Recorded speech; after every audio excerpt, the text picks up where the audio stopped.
Hello, I'm Richard Gizbert, and you're watching a special edition of The Listening Post. We're digging deep into Iran this week, looking into the state of the media there with the help of Maziar Bahari. Bahari is an Iranian-Canadian journalist who works for Newsweek magazine. We showed you part of our interview with him in March, but we're going to expand on it this time around. After the protests that followed last June's disputed elections, Bahari was arrested by the Iranian authorities and jailed. During his 118 days behind bars, he was interrogated repeatedly and, he says, tortured. Now, in part one of our broadcast, Maziar Bahari talks about what it was like to be in prison for the work he did as a journalist, the help that he got when he was on the inside, how the Canadian government needs to do more to get an Iranian-Canadian blogger out of the same prison. And Bahari talks about the show trial and the confession he says he was forced to make in order to get out of jail. Maziar Bahari, thanks for speaking with us. Nice to be here. You said in a recent speech that being a journalist in Iran is one of the most insecure jobs in a country run by one of the most insecure governments in the world.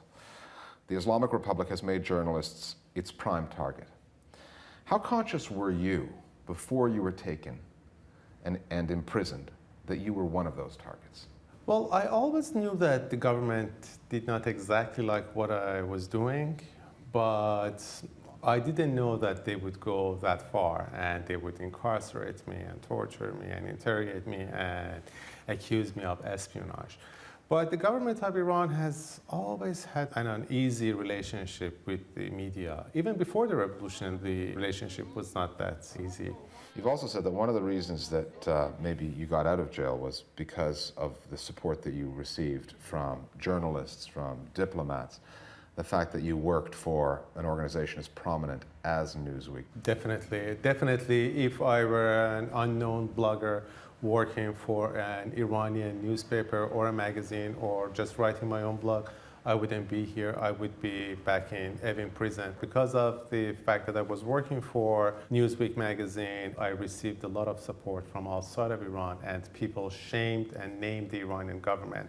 And that led to my release as well. You had Hillary Clinton talking about you. I am just appalled at the treatment that Mr. Bahari and others are receiving. Yeah, that was one of the best days in prison, actually, you know. One of my prison guards called me Mr. Hillary Clinton because Hillary Clinton had mentioned my name. That was the best night for me. And, you know, when I was in solitary confinement, I used to do a lot of exercises. And I did about maybe 300, 400 sit-ups a day. And on that day, I remember I did more than 600. Just, it energized me. But there's a bit of an irony there, isn't there? Because you're in jail for telling stories. And your survival may be dependent on other people keeping your story alive, maybe keeping you alive. It is very uncomfortable because, you know, as a journalist and as a filmmaker, I always try to avoid publicity, and I never did that many interviews. But then when I came out and I saw that, you know, I had become a story, and I realized that every aspect of my life was Googleable, it was really shocking, and I'm still very uncomfortable. But at the same time, I cannot deny that that fame has given me a momentum, and I have to use that momentum for doing interviews like this and draw the attention of people, the international community, to the plight of my friends and colleagues in Iran. To keep that story alive. To keep that story alive. And, you know, because I was privileged that I was working for a prominent news organization like Newsweek. But those people in Iran, they are not as lucky as I am. So I have to use the momentum that the Iranian government, by mistake, has given me against the Iranian government. However, few journalists who fall victim to Iran's harsh media laws are lucky enough to have Hillary Clinton fighting in their corner. The state of media freedom there has grown so poor that in the Press Freedom Index, compiled annually by Reporters Without Borders, Iran now ranks fourth from bottom, above only Turkmenistan, North Korea, and Eritrea. There are countless allegations of arrests, torture, show trials, and forced confessions. Your eventual confession. Mr. Bahari, who has dual Iranian-Canadian citizenship, was even brought out solo to speak to reporters on the sidelines of that show trial. What was it like to be the centerpiece in a show trial? It's very difficult for me to even think about that show trial and the confession because, you know, they managed to break me up to a point. And, you know, even though I know that, and I knew that none of my friends and colleagues would believe in the nonsense that I was saying in that confession, and they knew that I was just reading from a script. Still, whenever I think about that show confession, I feel very uneasy. But I think I managed to keep my integrity intact because they wanted me to name names. They wanted me to incriminate individuals. And I managed not to do that. And that gives me a reason to be happy and satisfied about my performance in that show trial. But still, whenever I look at that confession and what they did to me, I cannot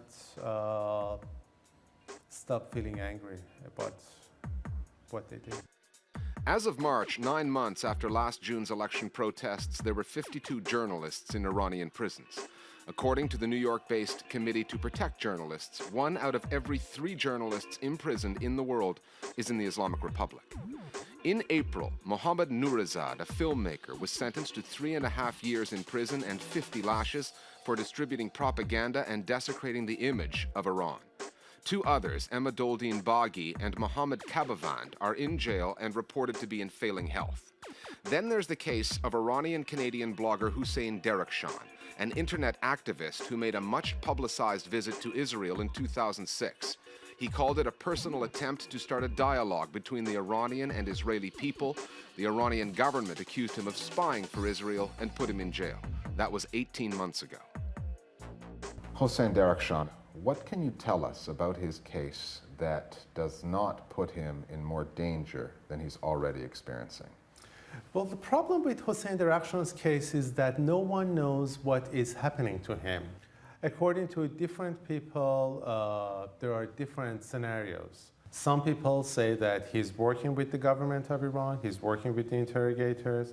Some people say that he's in a solitary confinement, that he's been in a solitary confinement for almost 2 years. But I think the international community, and especially Canadian government, because he's a Canadian citizen, has the responsibility to ask, to demand the Iranian government to tell the truth about the case of Hussein Derakhshan and what is happening to him.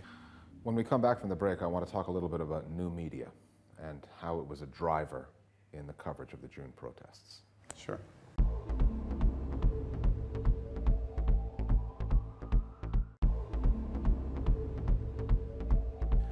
Back now with part 2 of our extended interview with Iranian-Canadian journalist Maziar Bahari. Bahari and every other journalist reporting on Iran during last year's political protests covered one of the year's biggest news stories.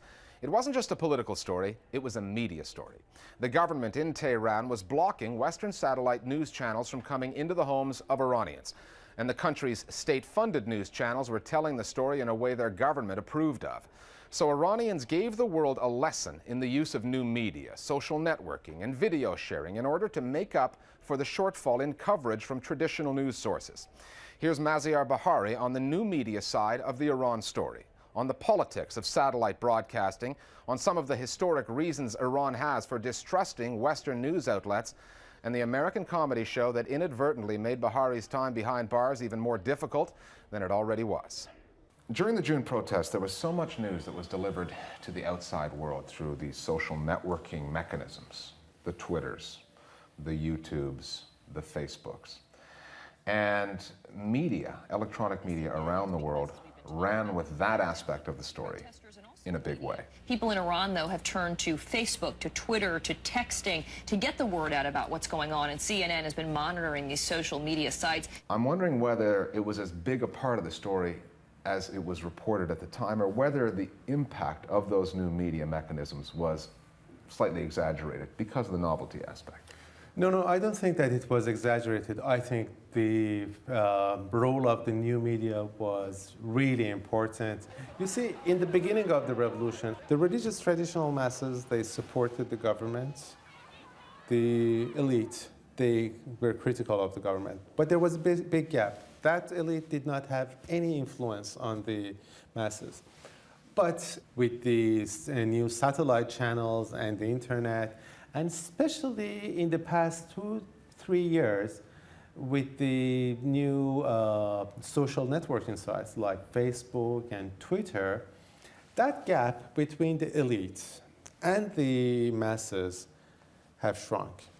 So, and because of that, the elite, they have a bigger influence on the masses, and the vice versa. And the masses, they can communicate with the elite as well. And that really scares the Iranian government. And that is the main story in Iran right now. Iranians have taken to the internet in a way few countries have. There are now 20 million of them online. In terms of percentage of population, Iran has the second highest connectivity rate in the Middle East, behind only Israel. Iranians don't just consume new media, they produce it. There are more than 700,000 Persian blogs, mostly based in Iran, making Persian the second most popular language in the entire blogosphere. And the Persian blogosphere is one of the most political areas in all of cyberspace. It is chock full of commentary, criticism, and news. And social networking, the sharing of files, videos, and information, played a central role in the reporting of last June's post-election protests. When all that material was coming out of Iran via Twitter, social networking, Facebook, uploaded videos, news networks, Al Jazeera included, were quick to run with that for many reasons. And this picture on Twitter shows a man, his face bloodied from his injuries. But when you watched some of that coverage, what did you think of the journalism involved? I think the combination of lazy editors and citizen journalists is very destructive. Citizen journalism is like modern art. It's full of crap. But there is good modern art, and there is good citizen journalism. But most of it is crap. So it's up to the editors of different media organizations, different channels, to edit those pieces and not to run away with whatever they have. The 2009 election was not the first time media, in one form or another, played a big part in the Iranian political story. In 1979, the Ayatollah Khomeini was in exile and banned from the Iranian media. But cassette audio tapes of his sermons were circulated through the black market and have been credited with driving the protests that culminated in the Islamic Revolution. But it all goes back to 1953 and the British-led, American-backed coup against the democratically elected Prime Minister, Mohammad Mossadegh. Declassified CIA documents revealed that U.S. intelligence agents bribed Iranian newspaper editors and reporters to write critical articles on Mossadegh. News articles were also written in Washington and planted in Iranian publications. The plan worked, Mossadegh was toppled, the Shah led the country for the next 26 years, and Iranians and the media are living with the repercussions of that history. Given what happened back in 1953, some people called that the world's first media coup. And I'm just wondering whether that event still has an impact on the way that media is perceived in Iran. Is that 1953 coup and the media aspect of it, in a way, coming back to haunt journalists even today? I think it does, and I think the foreign media, especially BBC Persian, had a hand in the coup in 1953. But we are living in a different day and age. And right now, Iran is in a very different position than the time of Mohammad Mossadegh. Right now, Iran is a stable country, so Iran is not as vulnerable as it was in 1953. And I think part of the paranoia, part of the suspicion that the government has is legitimate, but I think maybe 95% of what they're saying about the media is totally fabricated, and they're just using the 1953 coup and Mossadegh's legacy in order to curb freedom of expression in Iran. When you sit in London, flip on the television and see Press TV, the Iranian state-run English language global news network, how does that sit with you, given the way the Iranian authorities blocked news channels going into the country, be it the BBC, be it CNN? Well, I think that the fact that Press TV is operating with impunity in different Western capitals is just shameful. And I think that the European community and the Western countries in general, they have to draft laws on the basis of reciprocity, that if the government of Iran blocks transmission of European channels, then the Iranian government should not be able to use those same satellites to transmit its message. And that is what's happening right now. And I hope that the organizations whose transmissions are jammed, like the BBC, show a little bit more spine and go after the Iranian government, because freedom of expression is a universal value, and you should not exchange it for anything. Just 2 weeks ago, I was able to sit down with the Axis of Evil's Axis of Evil. Who is Jason Jones, and why were you discussing an American comedian with your interrogators? He's Canadian, actually. Is he Canadian? Yeah, he's Canadian, from Hamilton. Canadians are all over this story. Yeah, well, Jason Jones is a fake news reporter for The Daily Show, which is a fake news show in the United States. Jason and his producer, they came to Iran, and I happened to be one of the people they interviewed. Leader Maziar Bahari and his message of radical reasonableness. And his gimmick was that he had a keffiyeh scarf, and he pretended to be a real redneck spy in Iran. When they arrested me, my captors accused me of espionage, and they used different evidence against me, including that sketch in The Daily Show. And, you know, when they showed me that sketch and they told me that we have fresh evidence against you, Did that just... I was just dumbfounded. I thought that, my God, I knew that you guys were idiots, but I didn't know that you were such morons. Were you able to laugh, even for a second? Well, you know, with the hindsight, it sounds funny, and and even maybe when I went back to my cell from the interrogation room, I laughed. But when you're blindfolded and your life is in the hands of an idiot, an ignorant person who has a lot of power, it's not funny.